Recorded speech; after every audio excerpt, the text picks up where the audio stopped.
Écoutez le Talk iPhone sur les stations d'accueil iPod et iPhone JBL. Le Talk iPhone. Jérôme Colombin, François Sorel.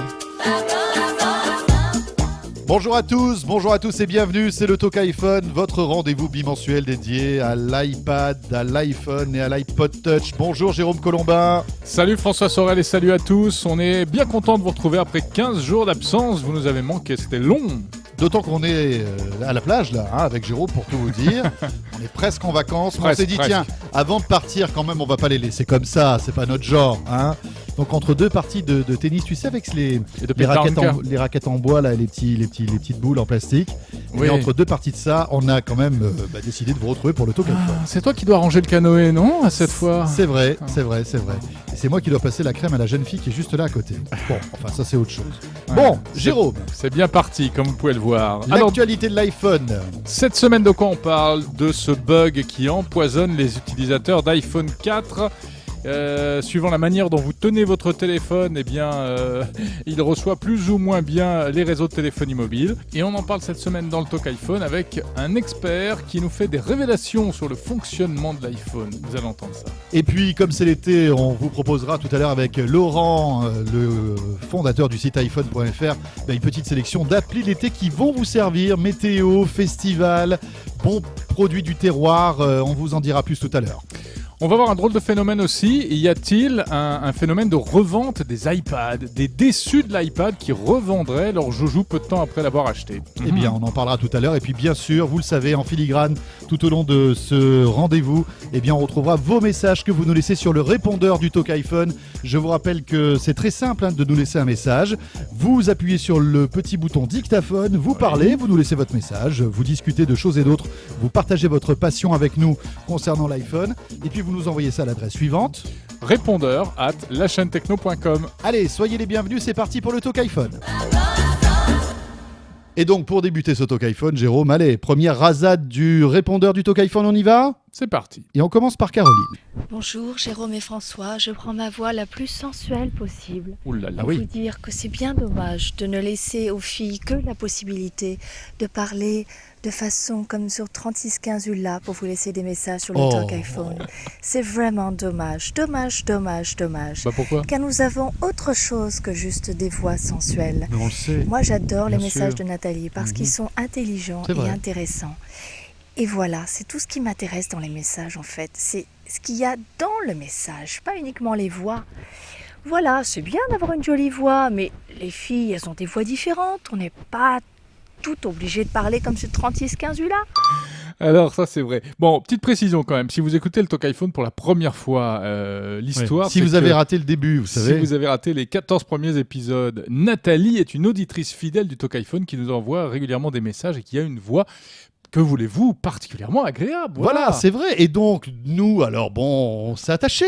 Voilà. On s'est attaché à la voix de Nathalie. Donc, on proposait en fait aux auditrices de nous laisser des messages comme ça, très sympathiques. Mais on ne s'intéresse pas qu'à ça. Non, c'est vrai que Nathalie, en plus, à chaque fois, dit des choses très intéressantes. Voilà. Et concernant Caroline qui vient nous laisser ce message, Caroline, on n'est pas du tout macho. C'était pour plaisanter, bien évidemment. Mais je suis persuadé que vous aussi.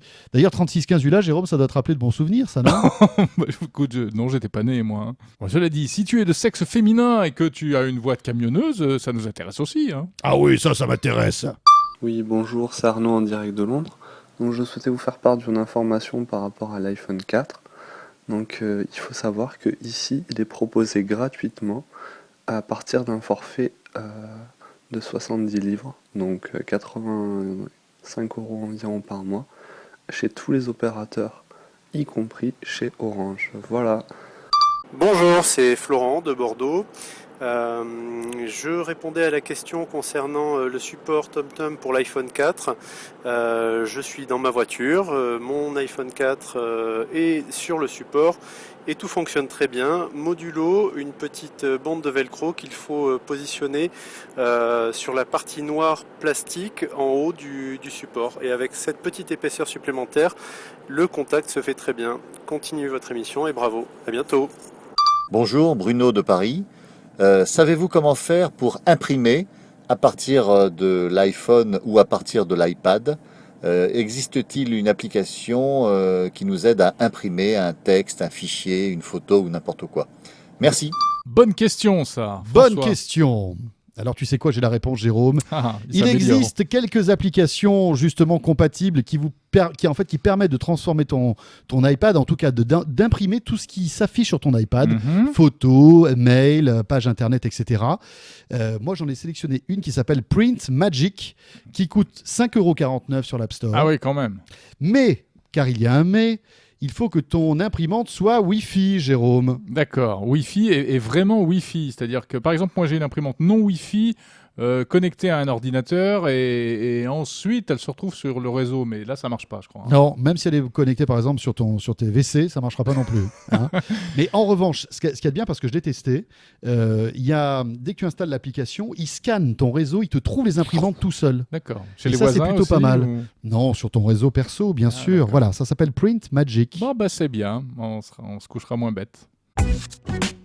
Le Talk iPhone. Allez, on parle maintenant, François, d'un sujet qui fait couler beaucoup d'encre depuis plusieurs semaines. Le nouvel iPhone 4 sorti il y a à peine 15 jours serait buggé. Ouais. Hein? Et passer la ferveur, si tu veux, des premières heures où on a eu notre téléphone, enfin pour tous ceux qui ont eu la chance de pouvoir en acheter un, voilà. Il n'y en a plus. Hein. Il n'y en a plus. Il paraît que ça revient là. Ah, ça revient. J'ai lu sur le web que les opérateurs commençaient à être relivrés.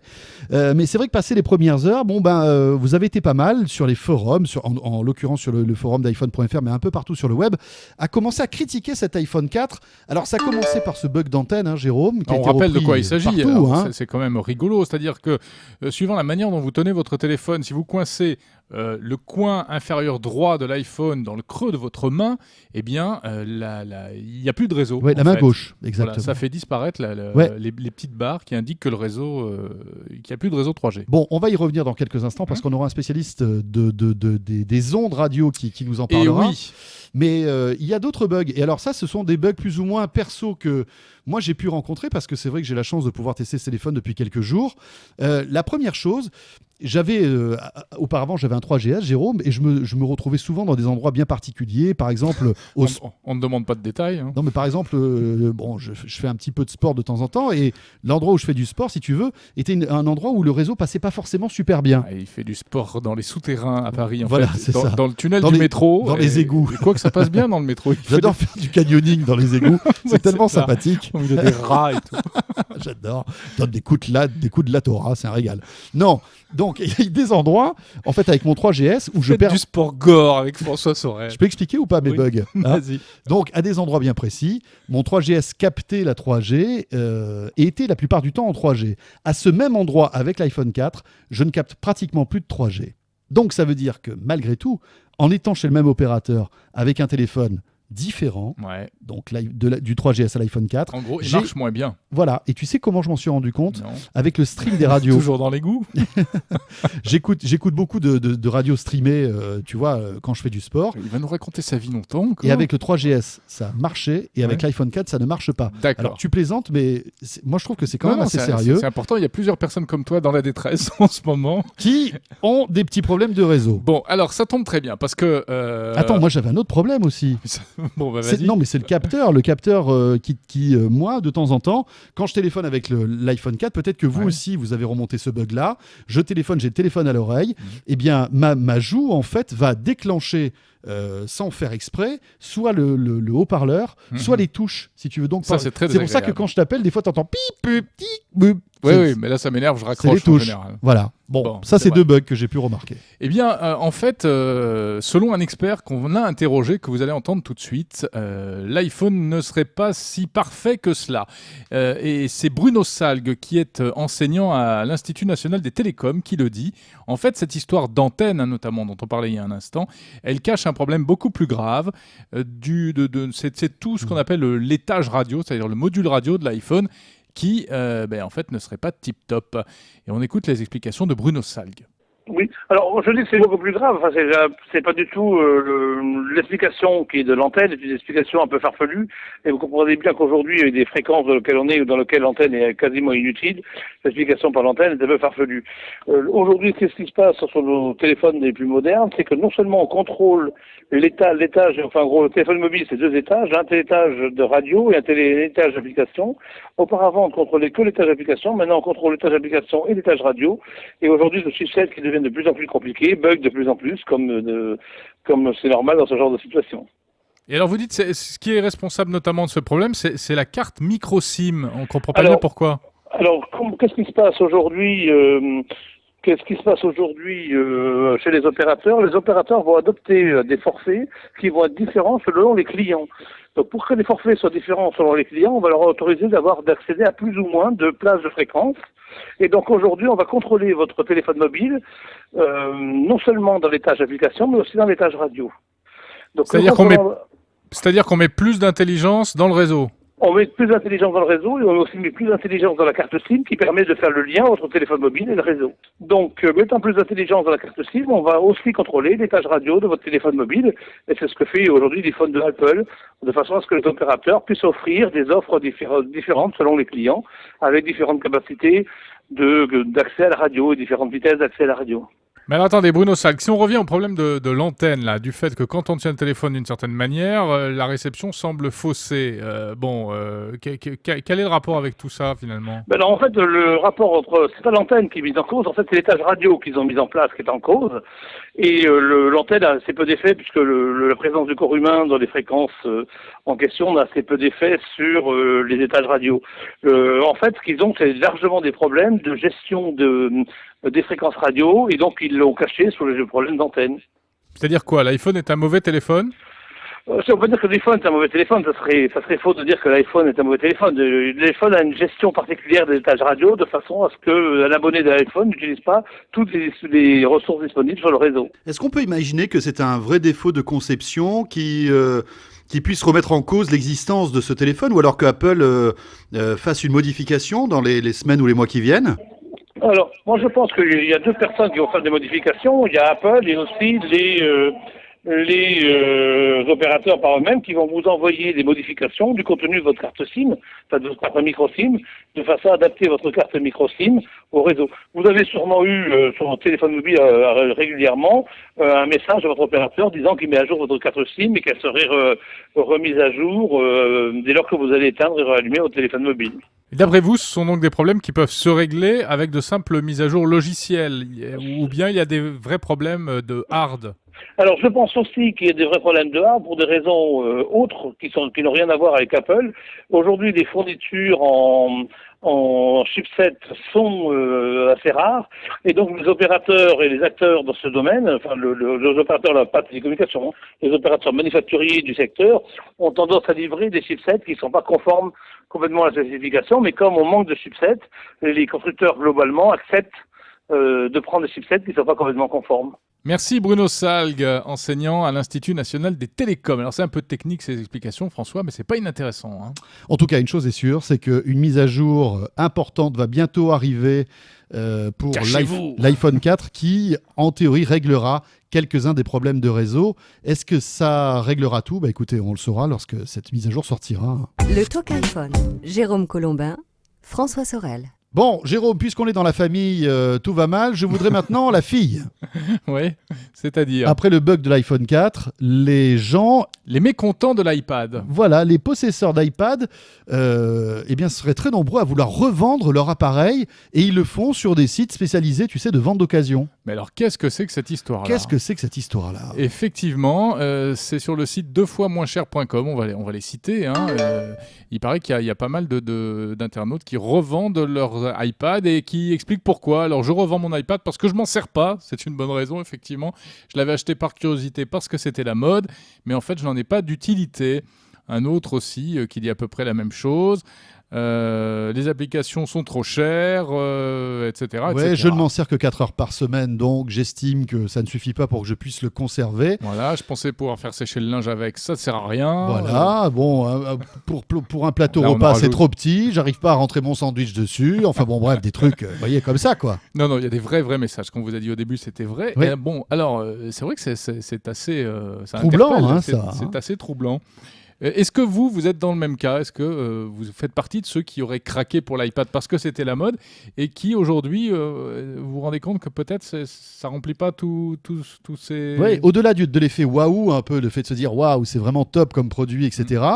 Est-ce qu'il traîne plutôt assez souvent dans votre tiroir ? Est-ce que vous vous en servez au quotidien ? Dites-le nous. Voilà. Est-ce que Voilà. vous vous servez de l'iPad au fond ? Voilà, est-ce que vous ne regrettez pas votre achat d'iPad ?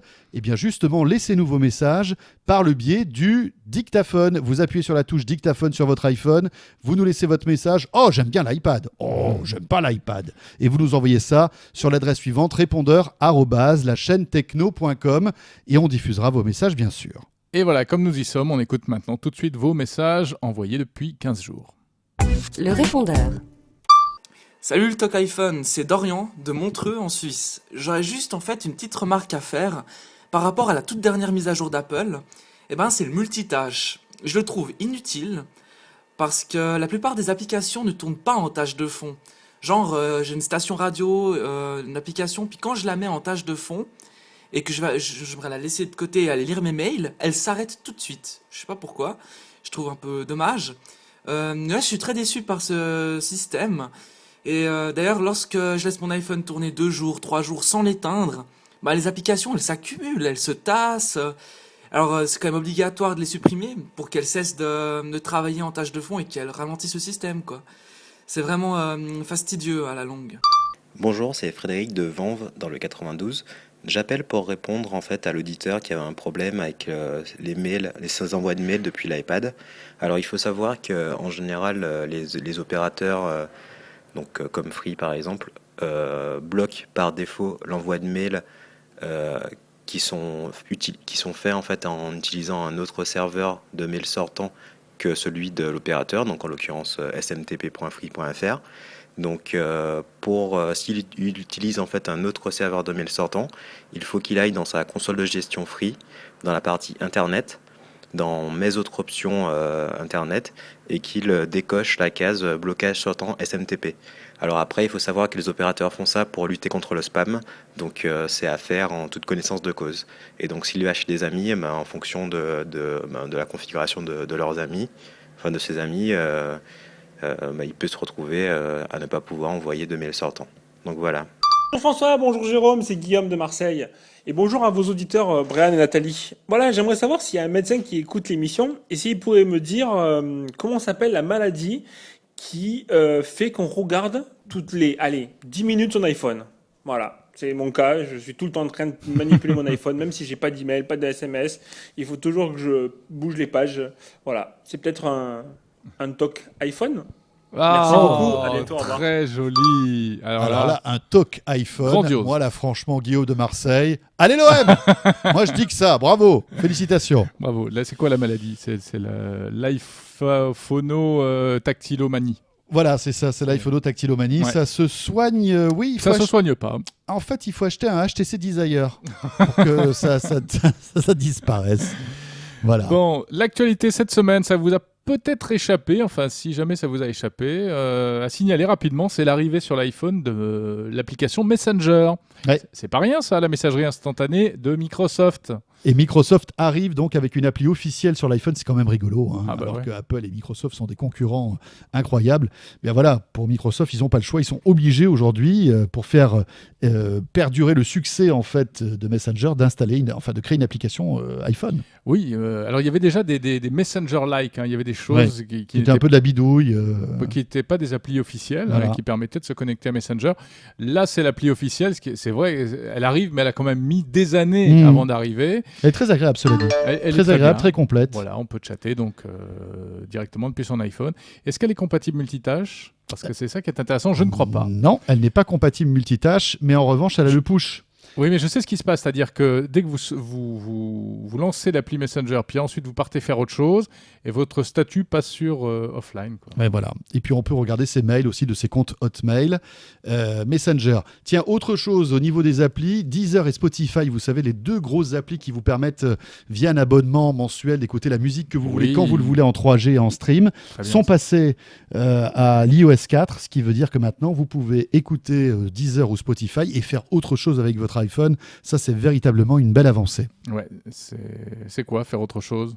Par exemple, surveiller tes mails.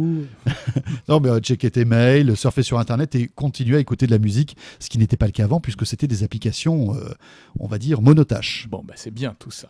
Voilà pour les nouvelles applis du mois. Et on va maintenant parler d'autres applications, mais cette fois-ci plus orientées soleil.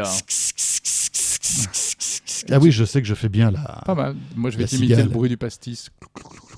Ah oui, tiens, vous fermez les yeux, tiens. Jérôme qui fait le pastis et moi la cigale, on s'y croirait. Alors justement, vous vous apprêtez peut-être à partir en vacances. Quelles sont les applis indispensables à télécharger avant de partir? On voit ça tout de suite avec Laurent d'iPhone.fr. Bonjour Laurent. Bonjour à tous. Alors Laurent, qui rappelons-le, est le fondateur du site iPhone.fr et qui est le partenaire du Talk iPhone. Laurent, c'est les vacances, ça y est. Et Laurent qui part en vacances avec son iPhone, ça doit être quelque chose quand même, parce que bien sûr, j'imagine que tu as préparé tes petites applis pour justement rendre tes vacances encore plus agréables. Alors oui, il y en a un certain nombre qu'il ne faut pas oublier. Autant les télécharger avant de partir plutôt que d'aller consommer sa bande passante 3G sur le bord de la plage. Il faut penser à la météo, il faut penser au festival qu'on va aller voir, il faut penser éventuellement aux produits locaux qu'on va avoir envie de déguster. Enfin voilà, il faut effectivement, c'est bien de préparer un peu ces applis avant de partir, prendre le temps de les choisir. Ouais, je vois tout de suite Jérôme très intéressé par l'appli pour acheter ses produits locaux, mais ça, bon, ça m'étonne pas trop, jusque-là. C'est uniquement ce qui se mange. Voilà, c'est ça. On va commencer, par Regionéo. Qu'est-ce que c'est que Regionéo ? Alors Regionéo, c'est à la base un site internet qui est vraiment focalisé sur tout ce qui est produits du terroir, produits locaux, avec de la localisation. Si vous voulez des produits qui viennent de tel endroit ou tel endroit, Regionéo va référencer les artisans locaux. Et ils ont sorti leur appli iPhone récemment qui permet de retrouver ça, mais avec la géolocalisation. Quel type de produit alors, Laurent ? Alors, on peut imaginer tous les chocolatiers locaux ou les produits du terroir comme les nougats quand on est dans une certaine région ou encore les cuisses de canard quand on est ailleurs, etc., etc. Donc, on retrouve vraiment les produits standards de la gastronomie française selon la région. Tu as parlé cuisse de canard, c'est l'œil de François qui s'est allumé. De canard, j'ai pas dit au hasard. Et encore que ce soit bien clair entre nous. Donc en fait, tu lances l'appli, tu te géolocalises et là, automatiquement, tu vas savoir ce qu'il y a d'intéressant, on va dire, au niveau produits locaux. Au niveau producteurs locaux, exactement. Producteurs locaux, donc après il y a la distance, il y a l'affiche qui permet de savoir quels sont les produits qui sont proposés. Éventuellement le site web s'il y en a un, et le téléphone ou l'adresse, et la possibilité d'avoir le trajet pour y aller. Donc une appli assez simple, assez standard, mais assez efficace pour les vacances, dans le sens où on va dans des endroits qu'on ne connaît pas forcément, on ne sait pas forcément vers où se tourner pour trouver des produits locaux. Donc c'est une bonne idée qui marchera dans toute la France. Très bien. Et comme tu vas nous ramener une petite terrine, il va falloir que tu nous en achètes une. Et pour y aller, il va falloir que tu mettes en route ton GPS sur ton iPhone 4. Et ce qu'il y a de bien avec l'iPhone 4 et avec la nouvelle mise à jour iOS 4, c'est que maintenant, le multitâche est là. Et pour le GPS, c'est quand même une très très bonne nouvelle. Alors, c'était une nouvelle qui était effectivement attendue. Le principal reproche au GPS sur l'iPhone, hormis parfois la puce un peu difficile, un peu lente à localiser, c'était l'incapacité de garder son GPS actif avec d'autres applications qui tournent au premier plan. Donc ça y est, ça arrivait avec l'iOS 4, donc sur les 3GS et sur l'iPhone 4. Et certaines applis GPS, pas encore toutes malheureusement, ont été à l'heure au rendez-vous de l'été, donc on réussit à faire leurs modifications, leurs mises à jour pour être compatibles. Lesquelles ? Alors, on a TomTom qui a été le premier à réagir, et plus récemment, il y a Copilot Live, sachant que Navigon de son côté a montré des vidéos de son application, mais il n'y a toujours pas de version sortie à notre connaissance au moment où on se parle. Bon, la météo maintenant, parce que c'est quand même aussi important. Et oui, il va faire beau, mais quand même, c'est mieux de savoir précisément. Donc, il y a des applis météo, on en connaît de longue date. Il y en a une dans standard sur l'iPhone. Souvent, c'est des serveurs un peu globaux, mondiaux, donc avec des prévisions qui peuvent être sujettes à caution. Alors, il y avait celle de la chaîne météo, en fait. Oui. Qui existe depuis quelques temps. Voilà, la chaîne météo très complète avec des bulletins météo, etc. Donc effectivement très agréable. Il faut juste citer, on ne peut pas ne pas citer l'application de Météo France, effectivement, qui est arrivée juste à temps pour l'été également. Donc là, on retrouve la météo classique, plus ou moins détaillée selon le délai, enfin selon les jours à venir. Et alors, ce qui est étonnant, c'est que moi, je vous invite à, si vous avez un petit peu de temps, comme on est en vacances, on a un peu le temps, vous téléchargez la chaîne météo et puis après l'appli de Météo France. Et les prévisions météo ne sont pas les mêmes. C'est quand même étonnant parce que, évidemment, c'est deux systèmes. Ils ont en fait deux systèmes on va dire, de météorologie, deux analyses météorologiques complètement différentes. Et donc, les prévisions ne sont pas exactement les mêmes. C'est assez étonnant. Moi, j'ai une petite préférence pour celle de Météo France qui est quand même assez fiable. Bon, et puis l'avantage, c'est que quand elles sont toutes les deux compatibles multitâches, on pourra les comparer très rapidement. Autre chose pour partir en vacances, Laurent ? Peut-être mentionner pas mal d'applications de festivals qui sont disponibles sur l'App Store. Donc les festivals, vous tapez festival et puis le nom de la ville, il y a des chances que vous trouviez. On peut citer du côté de Lyon les Nuits de Fourvière qui ont leur appli festival. C'est des applis gratuites globalement qui donnent le calendrier, des informations sur les artistes. On a bien entendu les Francofolies de La Rochelle, qui sont passés, mais il y a un certain nombre de festivals qui ont leurs applications. Regardez un peu sur l'App Store, il y en a beaucoup, notamment un certain nombre qui sont faites par une société qui est du Canada, qui s'appelle Green Copper, qui a l'air d'être un peu spécialisé dans le domaine. Donc si vous tapez Green Copper, Green CO2PER, vous aurez accès à pas mal d'applications de festivals en France, mais également au Canada. Laurent, merci. Et vous pouvez retrouver Laurent et toute la communauté iPhone sur le site iphone.fr. Jérôme, il est temps maintenant de retrouver notre dernière partie du répondeur du Talk iPhone. Le répondeur. Bonjour, c'est Nathalie. Déjà, je voulais vous remercier pour les explications techniques très claires sur l'iPad. Et je voulais aussi rebondir sur une des remarques la semaine dernière sur iPhone 4 ou pas iPhone 4. Si on a déjà un 3GS, est-ce qu'on craque ou pas ? En fait, la question n'est pas technique. La question, elle est émotionnelle, elle est addictive. Et Apple est très fort là-dessus.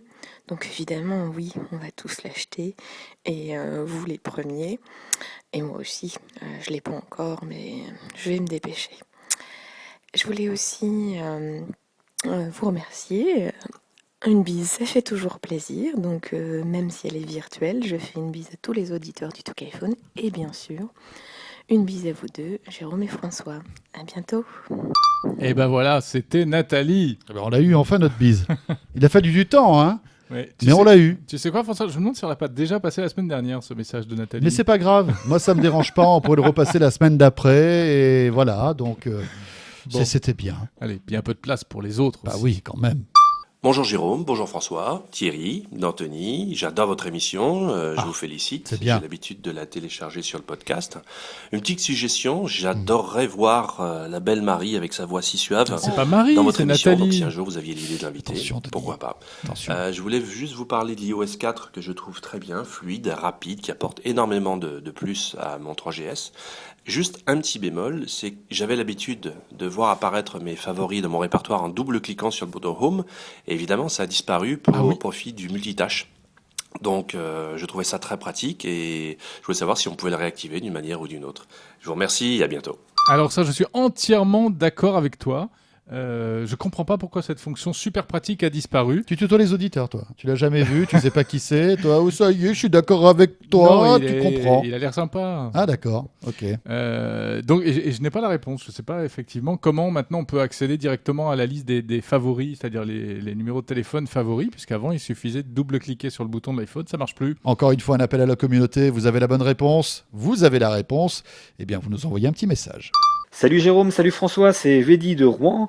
Alors donc je voulais vous signaler que j'ai fait l'acquisition donc d'un iPhone 4 dès le jour de la sortie et que je m'éclate comme un petit fou avec les nouvelles spécificités offertes par l'iOS 4, un nouveau système d'exploitation. Je le rappelle, également disponible pour les utilisateurs de 3GS et de 3G. Donc moi en fait ce qui m'éclate c'est tout simple, c'est le rangement par dossier. Hein. Depuis que j'ai découvert ça, je range, je classe, je déclasse, je déplace mes icônes. Comme François, il range, je les mets dans un dossier, je les enlève, enfin bref, je ne m'arrête plus. Encore un qui a un talk Bonne iPhone. continuation à vous. Salut. Bonjour Jérôme et François, ici Caroline, à Aix-en-Provence toujours. J'avais une question par rapport à ce que vous disiez sur la mise à jour du système opérationnel de l'OS des anciens iPhones. Pour ceux qui arrivent à réfréner leurs ardeurs, n'est-ce pas Nathalie, et qui attendent un petit peu parce qu'ils ont l'iPhone 3G depuis ma foi pas si longtemps que ça. Est-ce que nous aussi, avec un bon vieux 3G, tout moche, tout vieux, on va pouvoir mettre à jour quand même l'OS avec le nouvel OS qui vient de sortir? Merci, à bientôt, bye bye.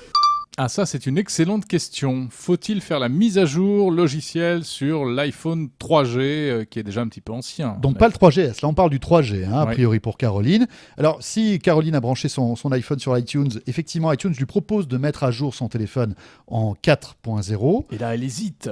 Et là, elle hésite, et elle a bien raison d'hésiter parce que les personnes qui ont fait cette mise à jour ont remarqué des ralentissements assez importants sur leur téléphone parce que, évidemment, au niveau, si tu veux, matériel, l'iPhone 3G de première génération n'est pas aussi puissant que le 3GS, ce qui fait que lorsque vous installez l'iPhone 4, enfin en tout cas l'iOS 4, ça rame un peu. Hein. Voilà, c'est-à-dire que c'est un peu comme si vous mettiez, je sais pas, une carrosserie de Mercedes sur un moteur de 2 chevaux. Quoi. Voilà, votre téléphone va saccader, le multitâche ne fonctionne pas, puisque sur le 3G, c'était pas accessible. Donc, franchement, à part la boîte aux lettres mail commune et quelques petits aménagements, est-ce que ça vaut vraiment le coup ? Pas évident.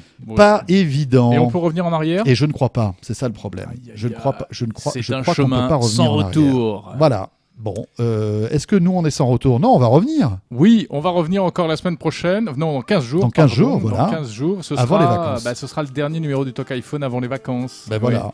Et les meilleures choses ont une période de vacances. Voilà, c'est ça. Espérons qu'on fasse partie des meilleures choses pour vous. Il faut que j'aille reposer un peu Sorel, là, parce que à la à fin de la saison, il fatigue. À force de pagayer dans les égouts, tu comprends. Hein. Bon, d'ici là, portez-vous bien. On se retrouve dans 2 semaines pour un nouveau numéro du Talk iPhone. Ah, je voulais attendre un dernier petit truc. Juste une astuce qui est vraiment bien. C'est sur le site d'Apple. J'ai trouvé une page plus ou moins secrète qui vous donne des tas de conseils et astuces pour l'iPhone 4. Voilà, c'est tout bête, mais allez faire un tour. Vous cliquez sur le lien qui est disponible sur la chaîne techno.com accompagnant cet épisode du Talk iPhone. Salut à tous, très bonnes vacances si vous avez la chance d'y être et on se retrouve dans 2 semaines. Le Talk iPhone, Jérôme Colombin, François Sorel. Bonjour à tous et soyez les bienvenus. C'est comme toutes les poètes. Excuse-moi, putain. Comme toutes les poètes. Il est gravement atteint.